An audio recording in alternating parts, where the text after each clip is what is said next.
Well, good evening, everybody, and thank you, Shangzhen.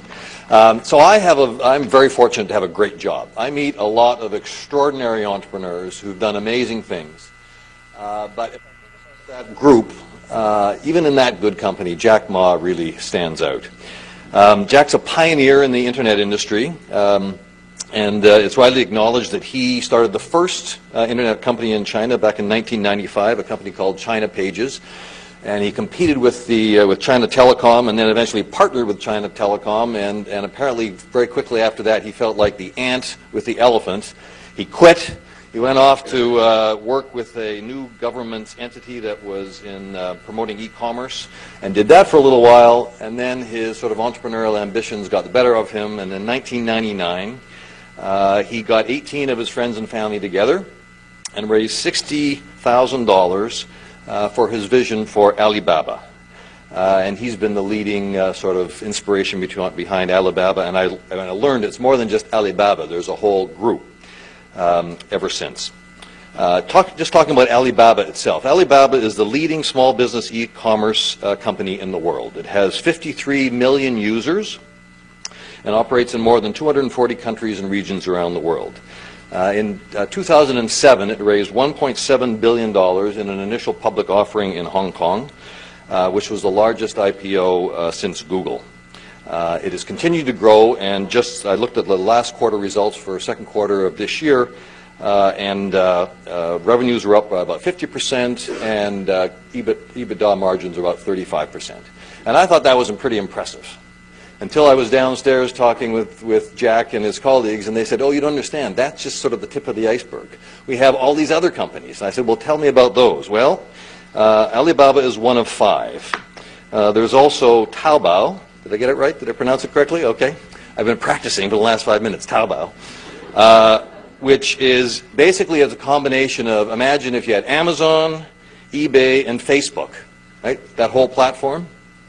And last year there were about $30 billion, so it's a B2C website. Last year there were about $30 billion worth of transactions that went through Taobao. And expectations are next year revenues will double, or transactions will double.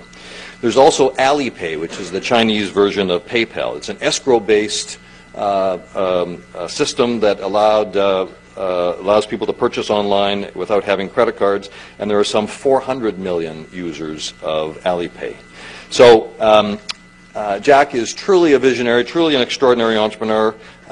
He's been recognized by us tonight, but also Time Magazine as one of the world's most influential people, by Business Week as one of the world's most powerful people.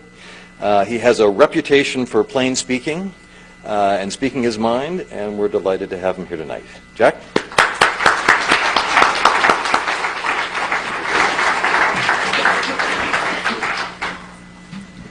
Thank you, Professor. It's my great honor to be here. So when I listen to the introduction, I'm a little bit confused whether it's talking to me as the most powerful people, influential people, and first let me introduce myself. I'm 100% made in China, and I learned my English by myself when I was a kid. From most of the American tourists when they visit my city called Hangzhou. So 1970s, early 1970s, when a lot of foreign visitors visited the city. So every morning I got up early and become the tour guide for them for 9 years, a free guy, and they told me English, and I showed them around. And I learned not the language, I learned the culture. And I learned how to think differently, because everything I learned from my schools when I was a kid was different from the things I learned from the foreign tourists. Because my father and my school teachers told me that China was the richest country in the world, and we're going to liberate the world, and just like today's North Korea. And later I found out that was not true. So since then, I'm a little bit different from most of the Chinese. People say, Jack, you're different from the Chinese. But but American people look at me like a very typical Chinese. The Chinese look at me as like American people because I understand the culture here. So I have never even one day trained in the States. but I learned a lot. I got my internet concept from the States.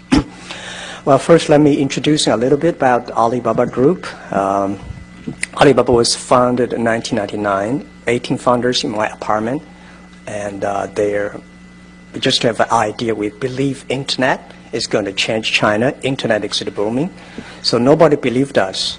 Everybody said, well, it's like, how can you do internet in China? Because China government, or censorship, and this and that, there's no reasons for us to survive. And today people say, Jack, you're a visionary. How could you tell e-commerce internet 10 years ago? And I said, I think it's like we are like a blind man riding on the back of blind tigers, just by accident. We focused, we make the thing happen, and today, from 18 people now, today we have more than 20,000 people. And we've grown from one company to 5 companies right now. The first company is called Alibaba.com. It is focused on small, medium-sized companies, helping small, medium-sized companies. We have over 38 million registered SMEs in China using our services. Outside China, we have more than 12 million SMEs using our services.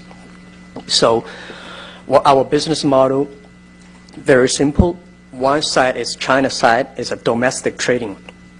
Anything you want to buy, anything you want to sell in China, you can use in the China website. It's like a marketplace, like eBay, but eBay is C2C, we are B2B.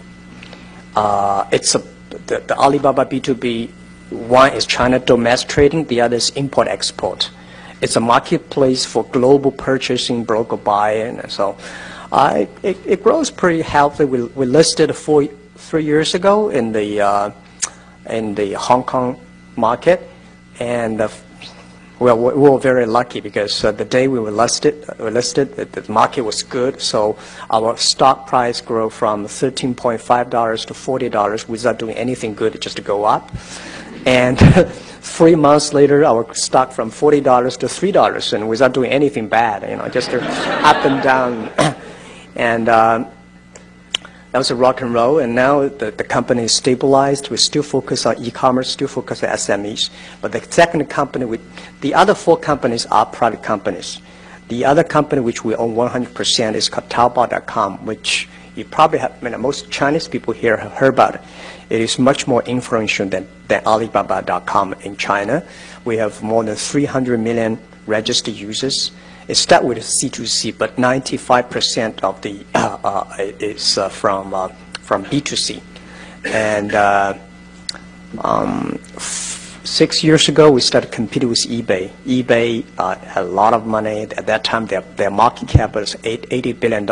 They came to China. They said, we'll compete with Alibaba. And we started the business from zero, and we got like 2 or 3% market share. Now we have 90% market share, which eBay had like a 2 or 3% market share. So Taobao is like a combination of Amazon, eBay, and Google, and Facebook. It's a community online, and we have 43 million unique visitors visit the site, shopping every day, and we finish 8 million transactions per day. And logistically, last year, the package delivered on the whole China is 2 billion packages delivered on the road. We created 1.1 billion. So we like 55% of market share that is on the delivery. It's growing very fast, and we already have like 100% growth in the past 7 years, and we'll keep on having 100% this year. And the third company we have called Alipay, is like a PayPal. It's a very stupid model. 5 years ago, I thought it's so difficult to do transaction online because people don't trust each other. The banking system is so bad. The infrastructure of finance also bad. So I was worried about what am I going to do. The bank have the license to do this business, but we know how to do business, but we don't have the license. So at the end, people say, Jack, don't touch that area. If you touch that area, you will be in prison because financial sector is very risky in China. And I said, put me in the prison, let's do it. And we do transparent, we do everything clear in order to make sure government happy, people happy. So we work with the banks, close to 70 banks in China. Today, we have 400 million registered users, and we are the largest online third-party payment without any business model. We just want to help people. That makes the banks very unhappy because we destroy their business model. China, in the world, a good bank like 60 or 70% of the revenues were from the services, but China 70 or 80% of revenues come from the loaning. So we go inside, go into the service. The fourth company is Ali Cloud Computing, which we just founded 2 years ago. Because we have the data from small, medium-sized companies, because we have the data from Taobao consumers, and we have the data from Alipay. So the data we collected becomes so influential. So we want all the consumers to share, to understand the data from SME and let the consumers understand the SME data. So that is, we've been very focused on cloud computing. And the number 5 company we had is called Yahoo China, which we acquired from Yahoo 5 years ago. So these are the group. And Alibaba is listed. The other 4 are private. And pretty good. We are lucky in China that we combine, like Amazon, eBay, PayPal, and all together in a same group. Like 70% market share in China on e-commerce, and it growing, still keep on growing very fast. One of the reasons people say why you survived in China, why you succeed, because I think one of the key reasons we survived is that we believe always customer number 1, employee number 2, shareholder number 3. And this is the first philosophy until now. We still truly, because it's the customer that stay with us. It's the customer we create. Because in internet in China, in the past 10 years, there's 3 main business. One is focused on portal sites like Yahoo. Today have Sina, Sohu, NetEase. They focus on the news. And I think it's so difficult to do the news in China unless you are in Beijing. You know the government office, you know the policy, and we don't never understand what the government policy is. So we say, okay, let's stay away from the portal sites. The second business, which in China, very, very popular, which probably the most unique business in the world, that's online gaming. And I don't believe that model. I don't like that, because China is a one-child family. If all the kids are playing online gaming, they're so bad. And, right. And my kids and my son and his schoolmates all stick to the online. I think, yes, we can make a lot of money, but I just don't want my kids focus on the online. So we're not doing that. China has already got enough companies focusing on online. Almost all the internet companies have online gaming. We are the only company that is not on online gaming.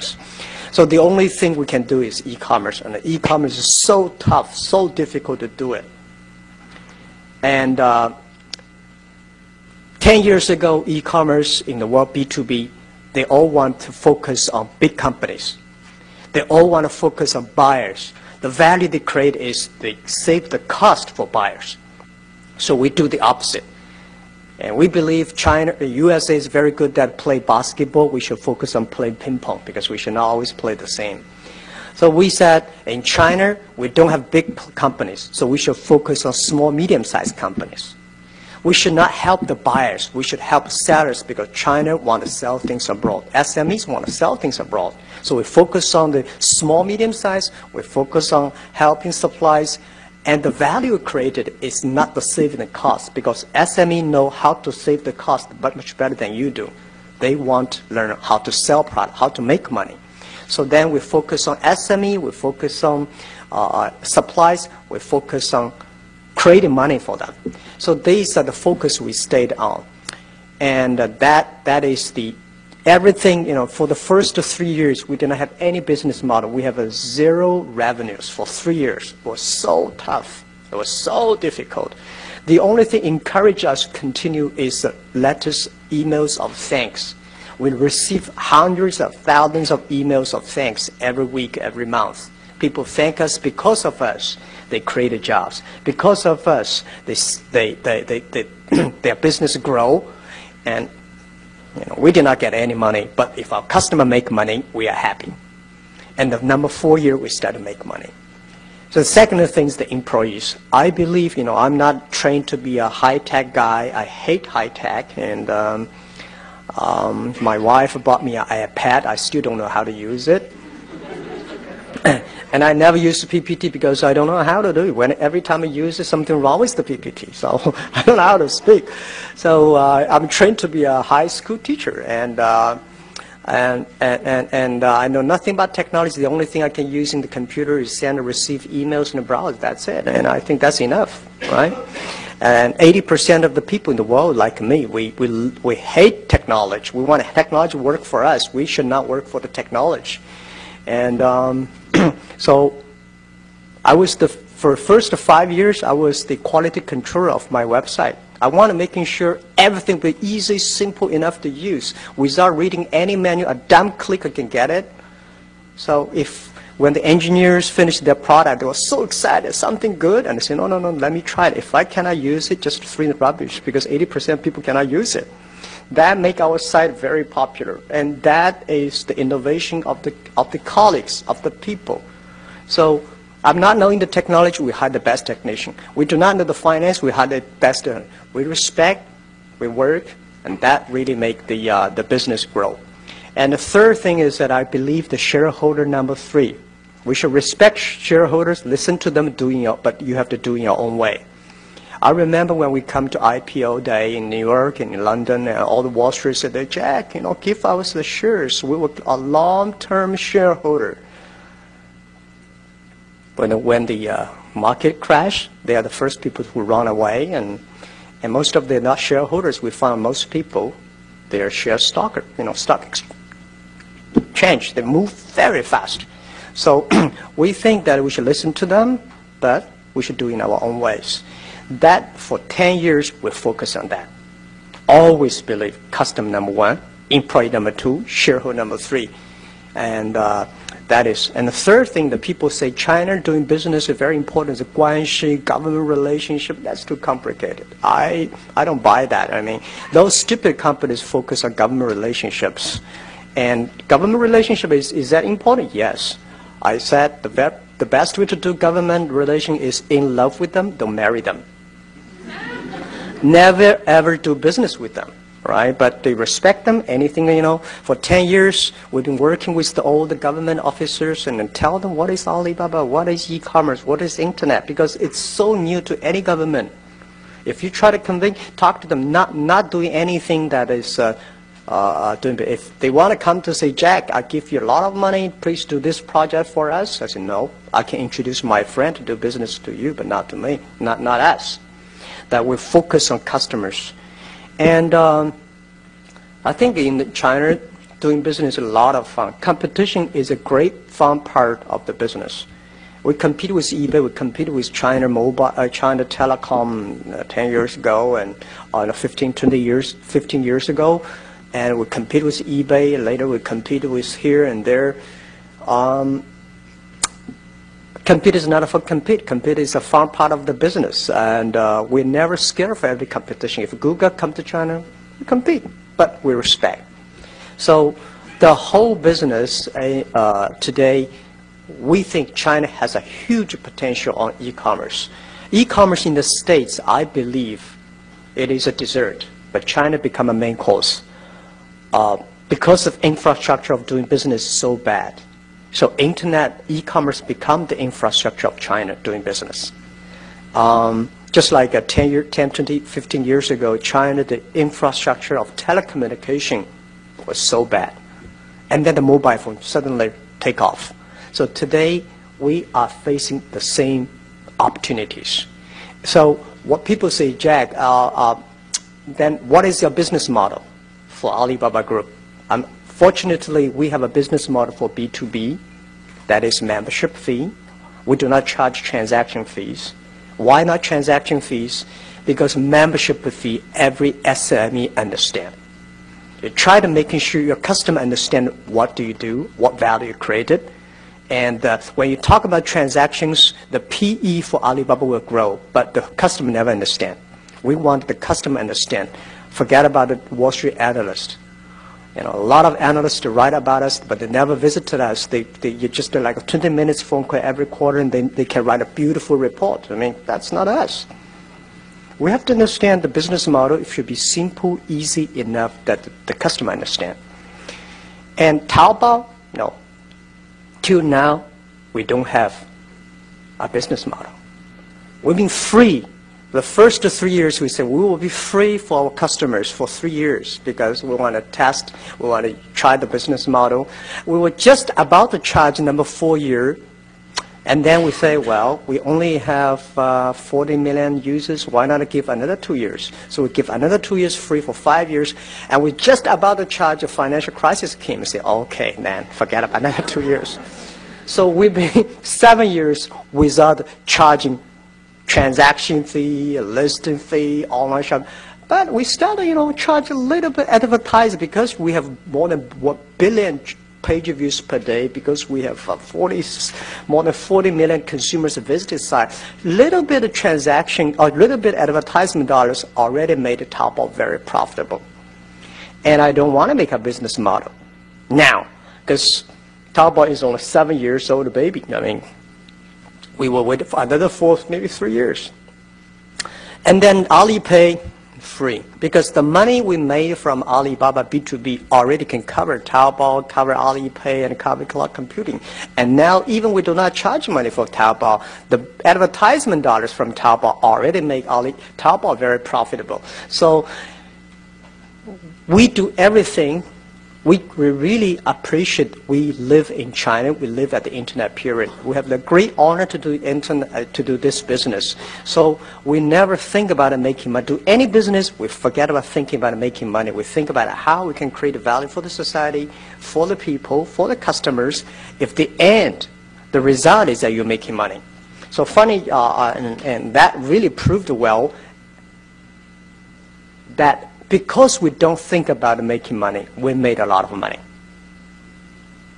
Because I believe if you think about money here, this is US dollar, this is Hong Kong dollars, and your talk is all RMB. Nobody want to make friends with these guys. We want to say, I want to help.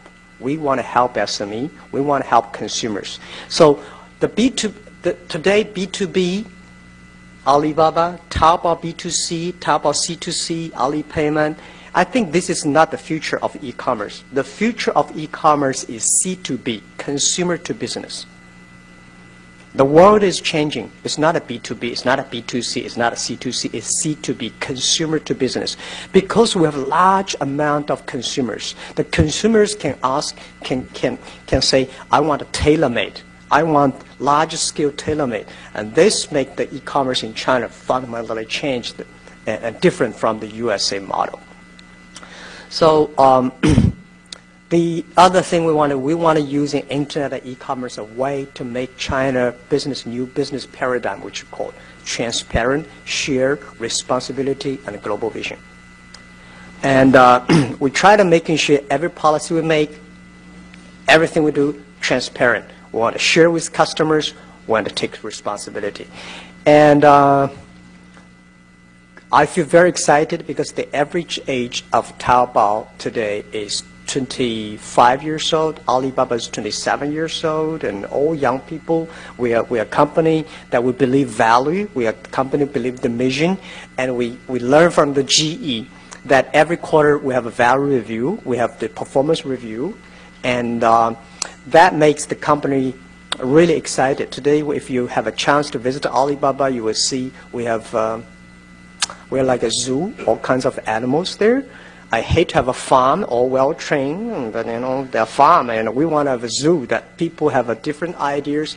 Some people talk, some people work, and some people exciting. And so this is how we do it. And the headache we are having right now is Alibaba is getting bigger and bigger. We're so influential now in China. And first time in our history, 20 days ago, we had 200 people demonstrate in our company. And they hate the policy we made. Because I said, if we made any policy, 1% of people don't like us, we have 3 million people don't like it. And today, Alibaba Group, we are not lack of engineers. We are not lack of programmers and service people. We are lack of sociologists. We are lack of psychologists and economists, because we never know how to make a policy. We're just like running a country. It's a big headache. And the average age is only 25, 26. How can they make policies? But we think internet is really, really changed the world. And people probably will ask, in the US, Google is so powerful.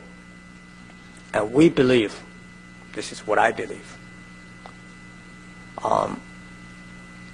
the world, we should never be controlled by machines. We should never controlled by computers. Human brain, SNS, social network is more powerful.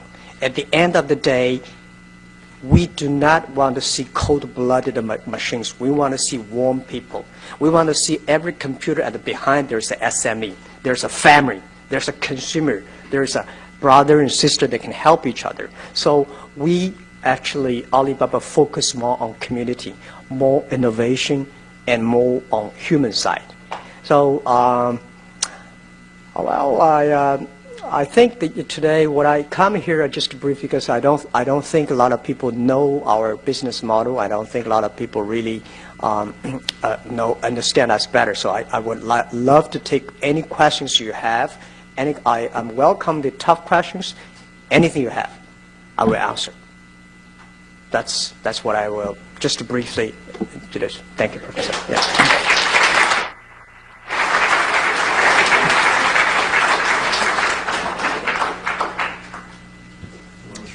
So we're going to make this very interactive, but I'm going to take moderator's prerogative and ask the first question. China's economic growth over the last 20 years has made it the envy of the world. In your opinion, to what extent has that been driven by the small and medium-sized enterprises that you serve? And to what extent has that growth been driven by large, formerly state-owned businesses or multinational companies? I think the credit should be taken by SMEs and private sectors, but unfortunately the credit is taken by SOEs, because I think the 10, 15 years ago, China was really good at the private sectors, which that is why we call reforming, economic reform, grow. Entrepreneurs and private sectors grow. But past 5 years, the SOE, state-owned business, grows so fast, and the private sector is going down.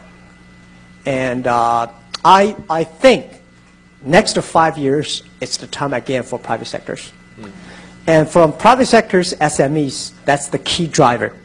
And if China want to grow, if China want to grow, if China want to solve a lot of social responsibility, social problems, the SMEs are the key, because they create 90% of jobs and 90% of innovations. And do you have any way of thinking about the impact of Alibaba in terms of supporting the small and medium-sized sector, enterprise sector? Yeah, I think, as I said, we have more than 37 million SMEs using our services. Today, I think if you are SME, you must be using, if you are online, you must be our customers. I would not take credit that Alibaba really contribute a lot of China economy, but if Alibaba bankrupt, there will be probably 1 million SME bankrupt. So that is the inference behind. Well, then you can take credit for it, I would say. Okay, so we're going to open it up for questions. There's a mic in the back, and I think there's another one up front here. So who has a question for Jack? Sir?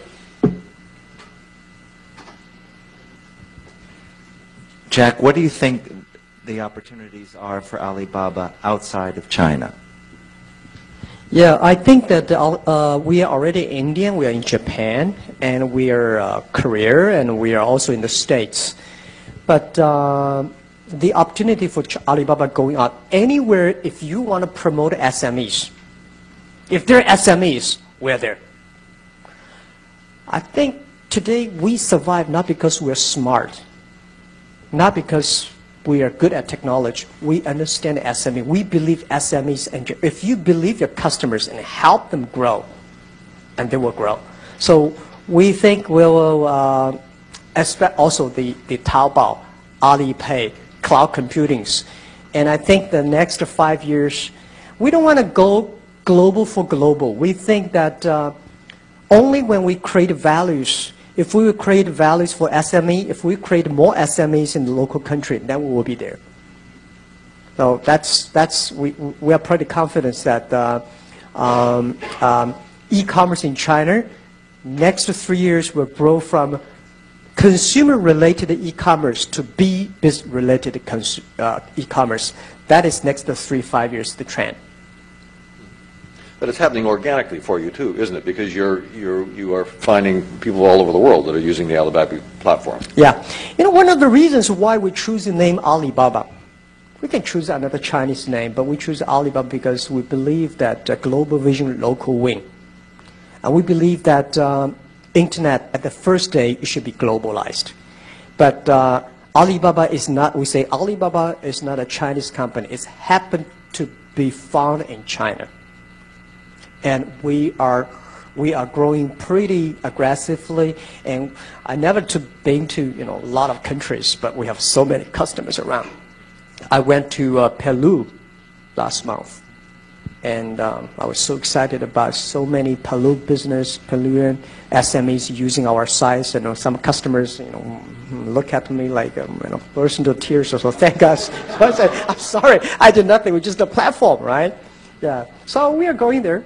Yeah. But I thought Alibaba was 1,000 thieves. Is that the image you wanted to? No, Alibaba 40 thieves. Well, actually, that's the story, Alibaba 40 thieves. People always believe Alibaba is a thief. No, Alibaba and 40 thieves. 40 thieves are a bad guy. Alibaba is a good guy. Okay. I'm glad we got that straightened away. Sir. Thank you so much for coming in to speak to the Kilmay community, Jack. Sort of a question for you regarding Google. What advice would you have for them to succeed in China? Who? Google. Google. Okay.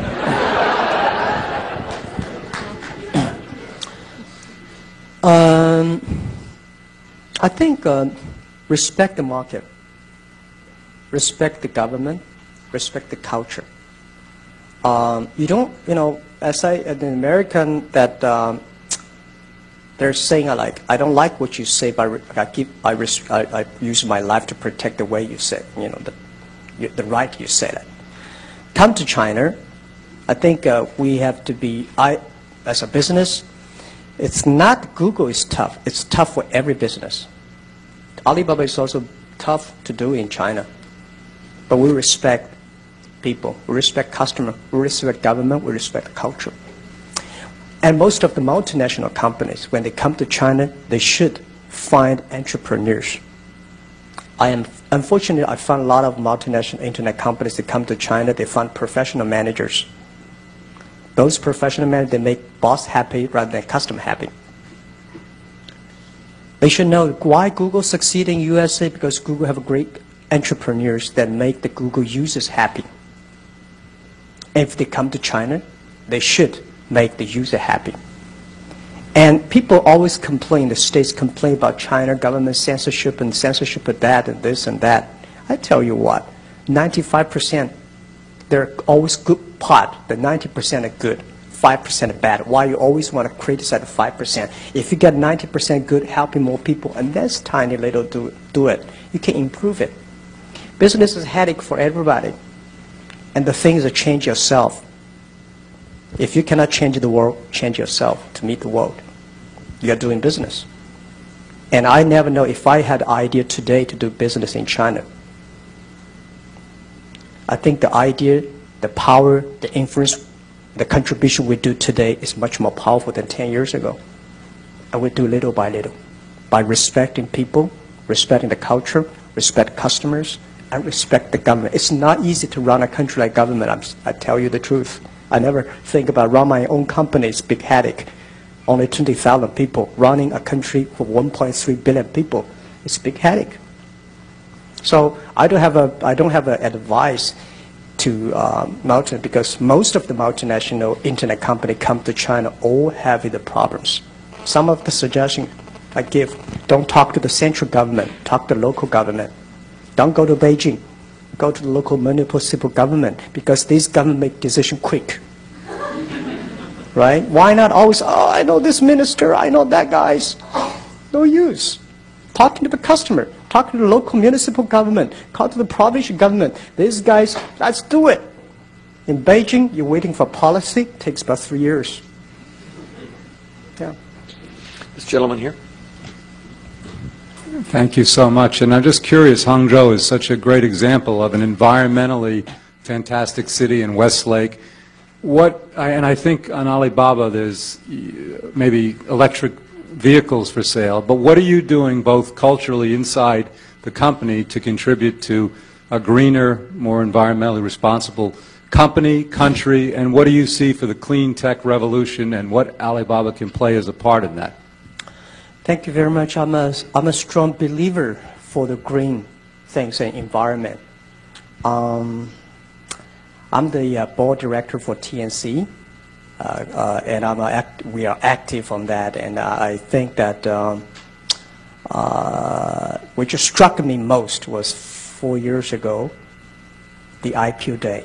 I was at a press conference. There's two tough guys came in and say, Jack, I have a question for you because you sold shark things on Alibaba.com. I said, shark things? So what? Hong Kong people all eat the shark things. And then they criticized me. It seems like they want to kill me. I said, when I listened, I said, okay, I cannot change the habit of Chinese people. Stop eating shark things, but I will stop eating shark things. And then I said, no, I don't eat shark things since then.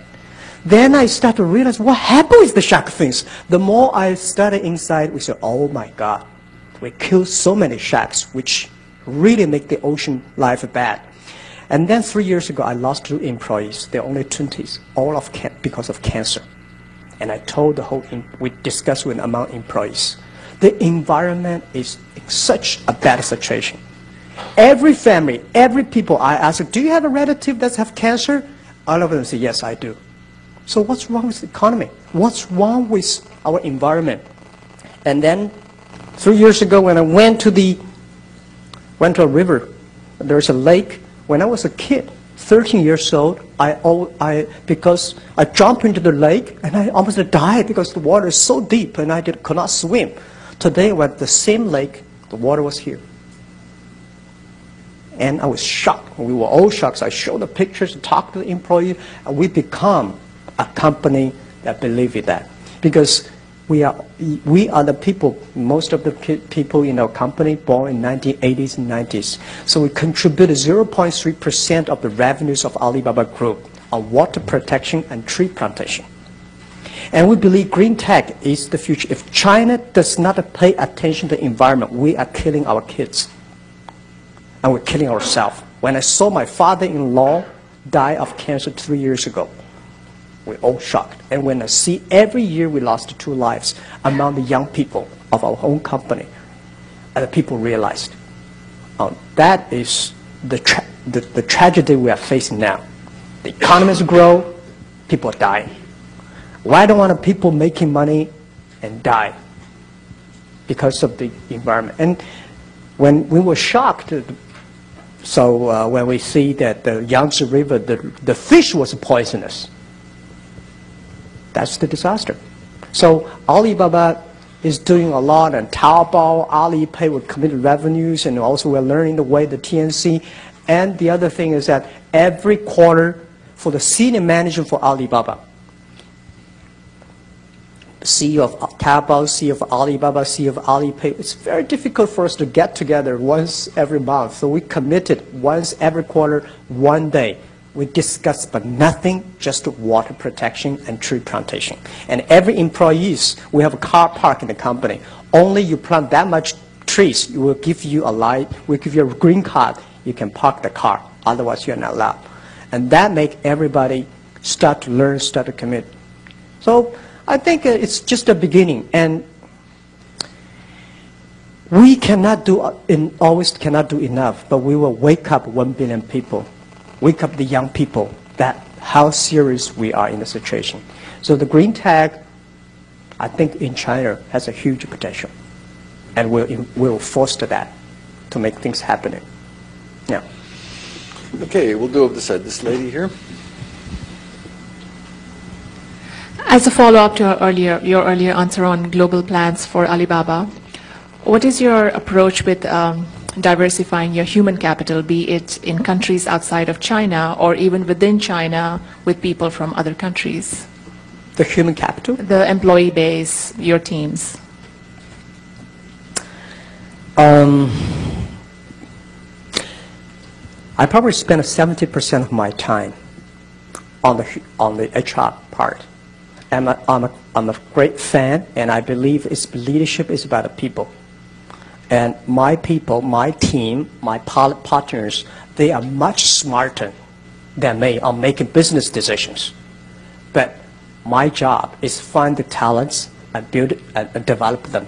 So we have all kinds of system. For example, we have, which the foreigners do not understand, I mean, they call it party school, 党校. I learn a lot from the government. I learned a lot from the government because 10 years ago, 9 years ago, when I want to change a manager, oh my God, the whole team got crazy and almost the company got like bankrupt. But when I see Chinese government, if you want to change a governor, just 1 minute, change government, immediately changed. So I said, what happened? Right? With a paper, 3 minutes, change this governor to that one. Everybody said, yes. But a company, small, tiny manager, it's a big earthquake. Then you learn how government organize.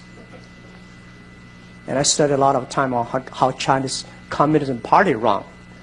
So we learn, improving, until today, everyone has 3 successors. We hire people who have dreams. We don't care what kind of dreams you have. As long as they're dreams, and we don't care, we change your dreams. But you must have dreams. Dream, I want to buy a new car, I want to marry, I want to have a kid, I want to, whatever dreams you have, that's fine. But then we build up the team dream, the ideal.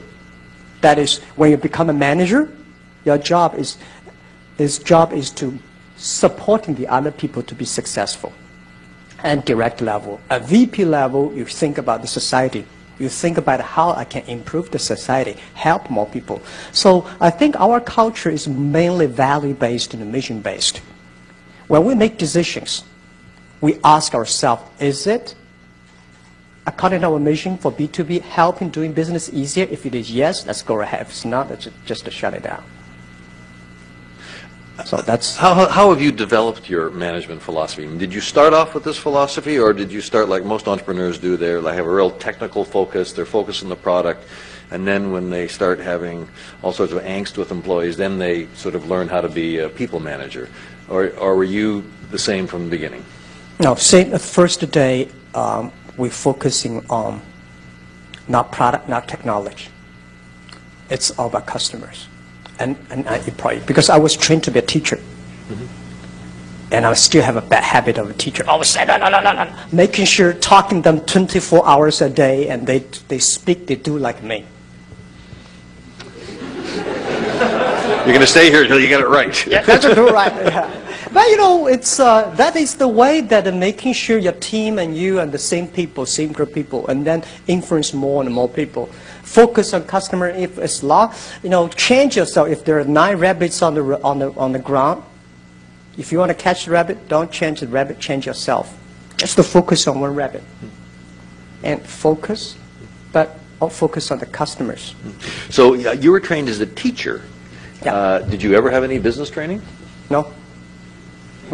I was rejected by all your beautiful business schools for 10. I'm telling you the truth. Did you get an honorary degree for this man? And you've not felt a need for that.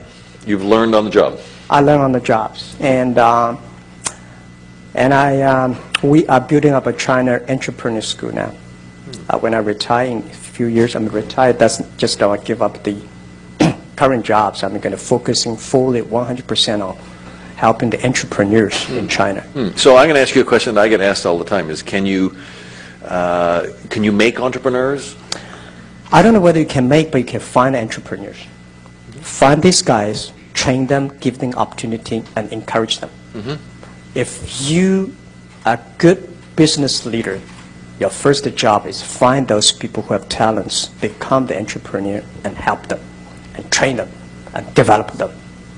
That's like if you're an entrepreneur, you walk on the street for 3 days, if you still cannot find a business opportunity, just to forget about it. If you come to Taobao or Alibaba for 5 hours, you don't know what is the business opportunity, just to forget about entrepreneur. Right? If you're sitting with a team, talking to them, I think, 1 month or 2 months, you will find this guy could be that guy, could be that guy, and then training them. I don't know whether you can. But you want them all to be entrepreneurs, or don't you want some worker bees? No. It's impossible to make it all of them. Some people, but you can find who are the leaders. Among the 7 people, I would say, if you put, it's a social study, which I strongly believe that. If you catch 6 people and put them in the room, watch them for 2 hours, one of them will be a leader. If you catch 7 people in the room and put them in 2 hours, and you will find one of them is a terrible guy, is an asshole. And that is, which I think sometimes it's me, it's you yourself. That all happens. And then our job is to find out the talents, find out the leadership, and find out the bad guy, and take it out and move into train. Yeah. And I think, unfortunately, most of the professors cannot tell. I'm sorry. I got a lot of those asshole guys in my class. What I do is that those people who succeed never know why they succeed. Those people know how to succeed, they will never succeed. I find a lot of things funny. A professor came to the company and telling, that's not that, yes, you're right. But if they want to open noodle shop, they bankrupt. We guys move ahead and we made a lot of things, but we don't know how to tell why we succeed, we don't know. I find a lot of people that, not necessarily all the professors do not tell, right? Most of the professors. Giving us a little wiggle room. Thank you very much. We really appreciate it. This lady over here. My colleague has questions. Hi. You mentioned that the growth of small to medium-sized enterprises are going to be the future of China. Yeah. Would you help us understand the profile of them? I'm going to assume that the majority. That the majority of them are family-owned, yeah. That the majority of them are located along the eastern seaboard. Would you be able to help us with a couple of, again, large characteristics? Okay. For SMEs, mostly family-owned, that's right. And most people, like schoolmates and classmates and like 5, 10 people, and no more than 30 people. I like the team. The best SME usually around 20 people. And when you talk about 100 and 200, that is me. So what I think that most of the Alibaba customers are like people like 30 people. These are the people, they have a manager does everything. And they need to train. For SME, the first stage is to survive. The only strategy is to survive. The only surviving strategy is sell things out. And the second stage, which we call develop, is that manage leadership, manage people, right? And the third stage is finance. There are 3 stages. So we focus on the surviving stages, which help SMEs to sell people, to sell things. If you have a 30 people business, usually SME does not have technology. Do not think about SMEs as like a Silicon Valley technology company. Most of SMEs, 30 people, they probably have 20 people, they are salespeople. If you go to Shenzhen, Guangdong, there's a van, small van of 20 people of them. You ask them out, how many people are sales? 19 of them are sales. And 1 is a driver. They are everywhere. And that driver is also sales, right? So these are which I mean tiny SMEs. And focusing on them. And these, because there was tiny team, most of the greatest companies, Google, eBay, Microsoft, they all come after a garage. And these are the innovation of any country. That's the engine of the future. And I strongly believe that we give them more opportunity. We should support them. And we should give them, it's not technology. It's not the tax. It gives them talents, training. Give them understanding. Buy things from them. Support them. That will really great. That will grow. So 30 people around. I love these kind of companies. You know, when I have 20 people, I can call everybody's name. Today I have a headache, 20,000 people. Yeah. So we are almost out of time, so we're going to take two more questions way in the back. Yes. So in response to the question about what kind of advice you will give to Google, you keep on mentioning respect the government and respect the people. So I'm just wondering, do you think it's possible at all for these two kind of goals to be in conflict with each other? And if so, how does Alibaba do to balance the two goals? The conflict between government and customers? The customer, yeah. No. I tell you what, I'm not sort of, I think government officers today in China, you should understand that most of them are young government officers. They are open-minded. If anything, we contract between the employees or between the customers and government. Better talk to the government officers. Why this? Why that? Because it's very difficult to change the customers. You can change the government. Talking to them. So if they say, no, let's say that again. No, and then, okay, I change it myself. Because I know it's not easy. People like here talking about democracy and freedom. Your father, your grandfather all understand what freedom, democracy is. You know how to protect it, how to enjoy it. But China, we lack of this spirit. And it's not easy. I've been working in the government for 13 months as a part-time job. I say, oh my God, I would never choose that tough job. It's easy to say, but we need encourage. Tell them, it's good. Now, if you try this one be better, this one be better. Government sometimes like a children. You need encouragement. Everybody needs encouragement. You know, we as entrepreneur, we too, nobody comfort us. Our left hand comfort the right hand. We comfort ourselves. There's so many painful things. And doing business is not like, I'm everything. Listen to everybody and make the right decision. That's what I say. There's no conflicts. There are conflicts everywhere. There'll be no conflicts. If you really know how to do it, do the right thing. Okay, we'll have one final question, and I haven't taken a question from the back right here, and no one is raising their hand, so this lady right there.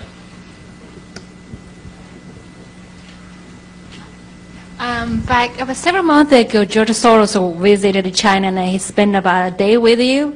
I'm just wondering whether or not you can share with us what you learned from George Soros. What I learned from? George Soros. Oh, I learned a lot from him.